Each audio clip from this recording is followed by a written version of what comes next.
Hey guys, I'm here with the ESM Val. I've got the cockpit laid out here.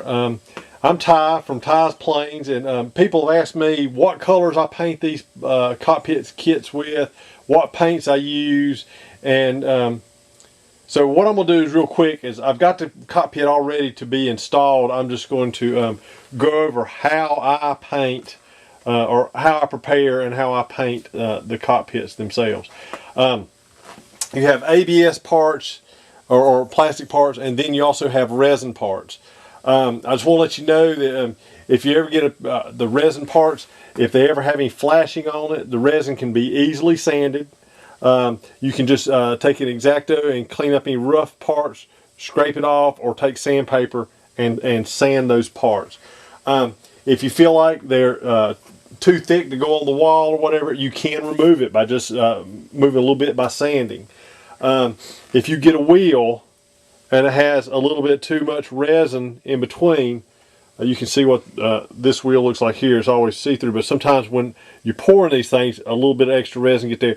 I usually try to clean them off, but if I don't, all you gotta do is take an X-Acto knife and just clean that out, and then just clean the edges up. It works out really easily. Generally, I get everything. I make sure that I get all the parts pre-made, like the any reinforcements. I'll go ahead and get that on the back. Generally, from there, I use on the plastic parts is I use the Model Masters paints, like the stuff they use for the plastic models. They have interior colors. Being this is a Japanese, they do have it in Japanese interior, but some of them I vary a little bit because I don't like the way the colors look inside the planes themselves. But they do have a RAF interior. They have the zinc chromate if you want to go that green, but I usually use the interior green for the Americans, and I'm gonna probably use that on this one because I like the color a little bit better. And if you look at a lot of the plastic models, they tend to migrate towards that color also.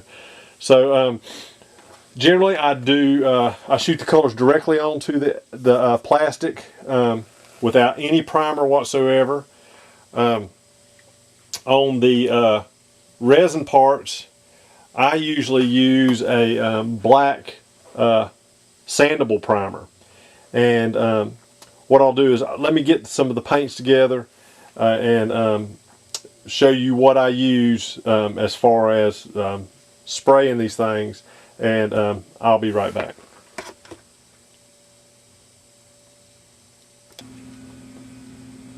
Okay, I was going to show you a couple of things that I use. I really kind of go cheap on some things because I don't like spending a whole lot of money, and I know a lot of other people like that, especially in these times.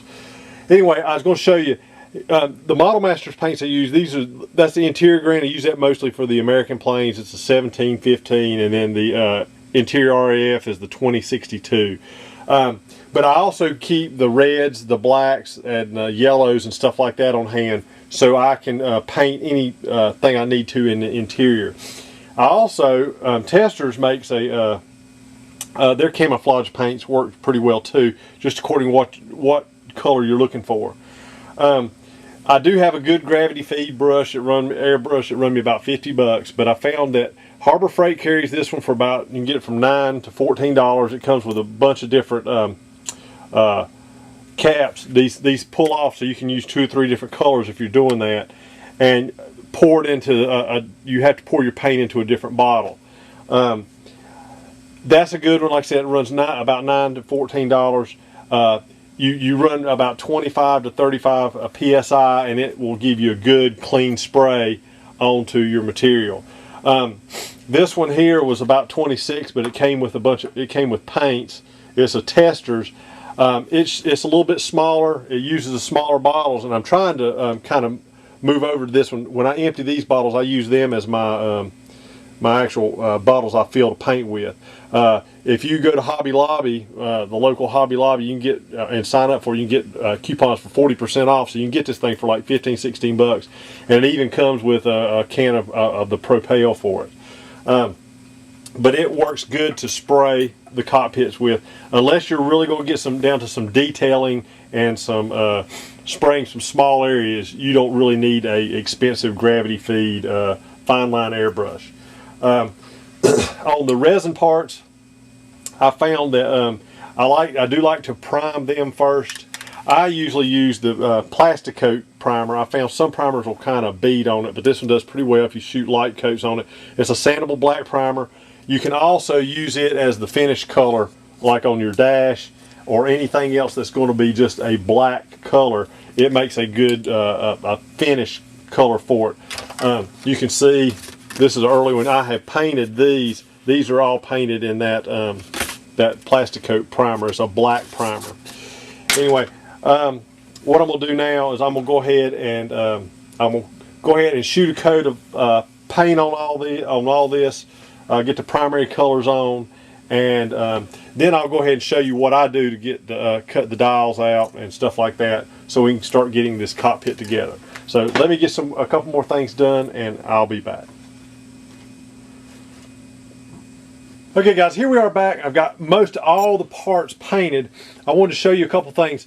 After you get the base coat of green on there, you can go back, and they're really easy to take the blue masking tape and mask it off and paint the boxes black, whatever you want to do, and then come back in with some different colors and paint your gauges and dials and stuff like that. On the main part of the fuselage, it had this, I'm not sure exactly what it was, but it was a grayish color, so I put that in. And you also do your blacks, so that was like a gray and a black. Anytime you have your little black boxes that go in here, you want to put some color on the dials to offset the color a little bit, to give you a little bit of color change. I just use a regular paintbrush to do that.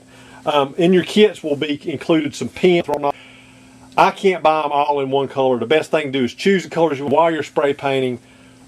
Stick them in a piece of wood or a piece of styrofoam and paint the heads all the colors you want. Like I said, I usually just buy the testers red and yellow and use that, or aluminum for the more silver looking ones. I did want, it always pays to look through my whole video because I usually forget something. I was going to tell you on the German interiors, I have several books and documentation that the interiors, maybe you can see this, they were mostly a black gray RLM 66. And if you paint your interior that color, unless you slide the canopy open on the German planes, you're not going to see much detail in there. It's just harder to see. I generally, if you look at online at like my FW190 and the Stuka cockpits, I go with a lighter gray. It's actually I forget what is it, a blue gray or brown gray. It's the RLM 74, which is a little bit lighter color, and it gives you, it lets you see the detail a little bit better. And then I go back and add some black accents like boxes and control handles and stuff like that. Anyway, but for the German interiors, I use that RLM 74, and the number on that is 2084. It looks like 2084. Anyway, like I said, I've got most of the stuff painted.